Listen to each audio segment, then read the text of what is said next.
Neil, from here. Still doing it out there. So I guess, just how's the emotions after this win? It's not like you haven't won before. You just have the most in the division. But how does this win kind of stack considering, where you're at in your career? Man, it feels great. I mean, to come here and get done in Philadelphia in front of my mom for the first time ever, it feels good. It feels good to get that win tonight. This is the first time your mom's seen you fight? Yeah, in over 20 years, the first time. And it happened right here at home. So I was very fortunate to pull that off for her. Does she not like watching you fight? Have you I guess why doesn't she? Well, when I first started fighting, I was all over the place. It was kind of like, hey mom, I'll be in Oklahoma this weekend, have a fight coming up. All right, cool, see you next week. And then 2 weeks later, I'm somewhere else trying to get a fight. So I was just kind of like a nomad, just traveling, trying to get the fights in to get to this point. But this is one of the first times she was actually able to be in attendance and watch from the crowd. Any added pressure knowing you had the most important fan out there? Not so much added pressure, more so just filled with gratitude, just to get the opportunity to go out there and do it. I mean, win, lose, or draw. I know my mom would keep it straight with me, but very fortunate to get the win. And then can you talk to me about that first round? Because it seemed like he had that top control for quite a while, but even DC, he was saying you were doing everything right down there. You were locking up his ankles, you couldn't pass, you were attacking to the body and everything. So when you find yourself down there, obviously you don't want to be there, but I guess how was that first round from the person that had to experience it? Yeah, I mean, at the end of the day, I just had to make sure I was making him work, even though he had a good position. I mean, the biggest thing for me was not getting out of position where he can pick up a submission or cause damage. It was more so just kind of keeping his posture broken, being aware of him posturing up to drop elbows and that kind of thing, and just keeping him working. He was using everything in him to kind of squeeze and hold me down. So I knew if I just kept making him work, that eventually the table would turn. Going into the next round, even Joe Rogan said it looks like Ramiz wore himself out in there. Did you get the sense of that when you kind of locked up with him again in that second round? If it wasn't then, it was going to happen eventually. I mean, I knew, I got up and I was fired up, all right, cool, take the fight to him, don't let him recover kind of thing. So if he didn't wear himself out then, I was about to go wear him out. So either way, it was inevitable that we'll get to that point. And I guess, what do you want next for your career? Because it seems, obviously, you're the guy seems down to fight anybody. But at this point, I think you could be pretty selective of who you want to fight. So who would you like to fight next? For me at this point, I think a quick turnaround to get me back in the ranks would be great. I mean, I was ranked in the UFC from 2014 to 2024. Last year, 2025 was the first year ever I wasn't ranked in the UFC since being in there. So get another shot to be back in the rankings would be great, and then reassess from there.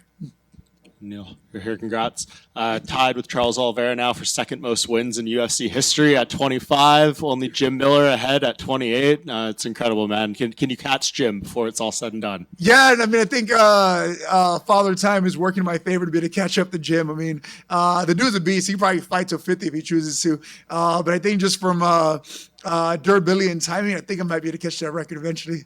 Can you ever just step back? I know it's only very fresh here, but there's only 3 people who have ever won 25 fights in the UFC, and you're one of them. Yeah, I mean, it's crazy to see it play out because when I first started this journey 20 years ago, I never thought I'd be sitting in the position I'm in now. And now it's made to set records and all kinds of crazy stuff. Definitely grateful for it and appreciate it all, but it's insane. It's shocking every single day.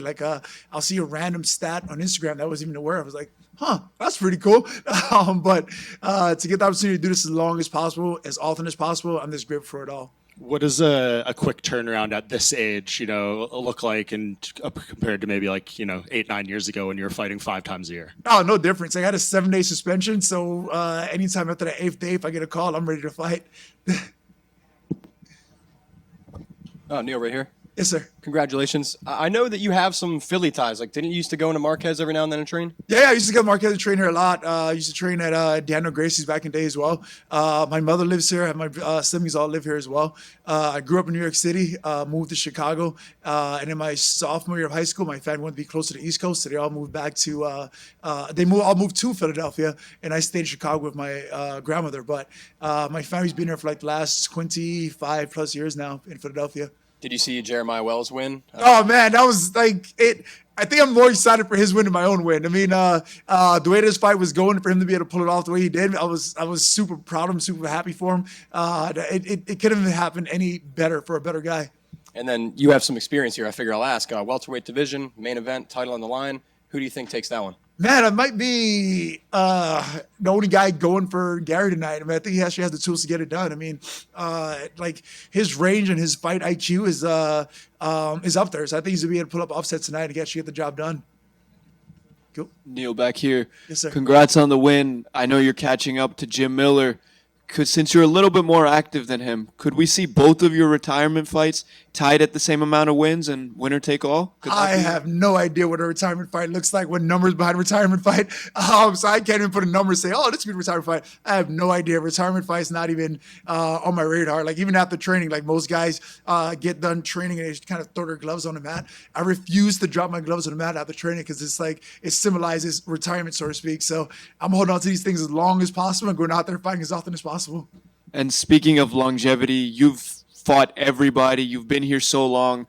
And it seems like when you lose the first round against a prospect, it seems like the right idea to bet the house on Neil Magny. What has made you so good with endurance and this longevity? Is there anything specifically you do? Man, just life itself. I mean, like fighting made me better at life. Life made me better at fighting. I mean, it goes hand in hand. I mean, everything I've endured thus far throughout my life, it all comes out and shines on fighting it. I mean, I'm grateful for the opportunity to go out there and do something I love and do it with passion. I mean, the day that I'm no longer able to do this is inevitable. It comes for all of us. But as often as I'm able to go out there and continue doing this, continue loving it, I'll keep showing up. Congrats on another great win. Thank you. Neil over here. Yes, sir. At one point in the fight, you were throwing up a lot of submissions from the bottom. Do you think any of those were close to actually landing? How close was that toe hold? It was more so to get a reaction. I mean, when a guy's really kind of settling and trying to like just kind of hold on, so to speak, you just have to like give a threat to get a reaction out of him. So in the event that he didn't flex his foot to deal with the toe hold, his foot would have snapped. So it was more so get a reaction. I'm like, oh crap, he's attacking a toe hold. So he had to straighten his leg. He had to react to it and allow me to continue working. So when a guy's being real stubborn on top and I give you much to work with, I think threatening with strikes, throwing with submissions is the one way to get him moving. Sure, definitely. And we talk about the longevity, the success of your career. It's been outstanding to watch. When you hear the term gatekeeper and one of the greatest gatekeepers of all time, how do you respond to that? Is far better than the term useless. Like, can you imagine being a useless fighter on the roster? Like, damn, this guy has no place in the division whatsoever. I mean, take it for what it is, though. I mean, I think Roy Jones explains this, like how the term gatekeeper is not necessarily an insult at all. I mean, it just symbolizes somebody that's like been to the top and had that ability to go there, and now someone's trying to get there. I mean, very fortunate to be ranked as high as top 5 in UFC's welterweight division, and here I am over 14 years later, still kicking butt, taking names. So the longer I can do this, the better off I am. I agree. Congrats. Thank you. Oh, no, this gentleman here was. Thank you, Neil. Appreciate that. No problem. Gaff from the main card minute and one more round fights. Sac passe. Napule, let's go. Yes, let's go. That's my guy right there. Appreciate you. So I'm going to ask you a personal question. You said your mother was in the crowd. I know I have a traditional Haitian mom. Did you grow up going to church, kind of stuff like that? And what kind of meals did she cook at the house? Oh, everything. She's cooking up a storm right now. I can't wait. I stopped by her house on Thursday. She had a bag full of red snapper ready to fry up for tonight. All types of stuff. I mean, What are your favorites? by far, I mean, What about griot, bun and Lumby peze? griot. Like she has a feast cooking up in the house right now, and I can't wait to go to her house and enjoy it tonight.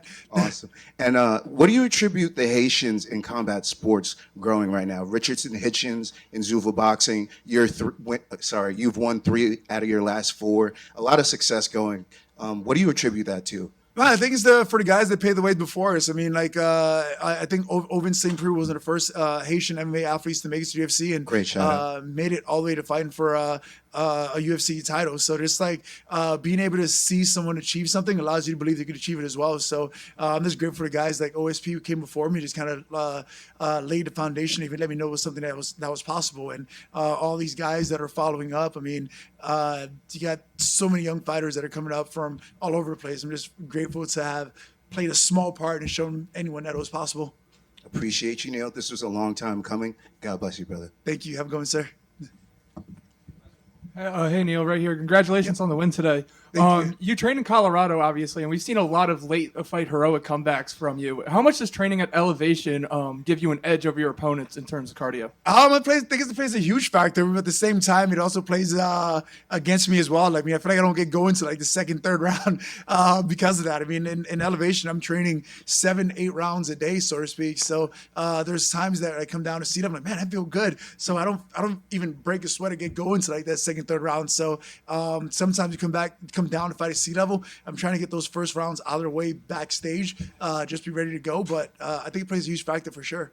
That's actually interesting. An interesting way to think about it. Another thing about tonight's fight was it was a battle of the boroughs. It was Brooklyn versus the Bronx. So how did it feel getting that extra win for Brooklyn tonight against Brooklyn, baby? Let's go.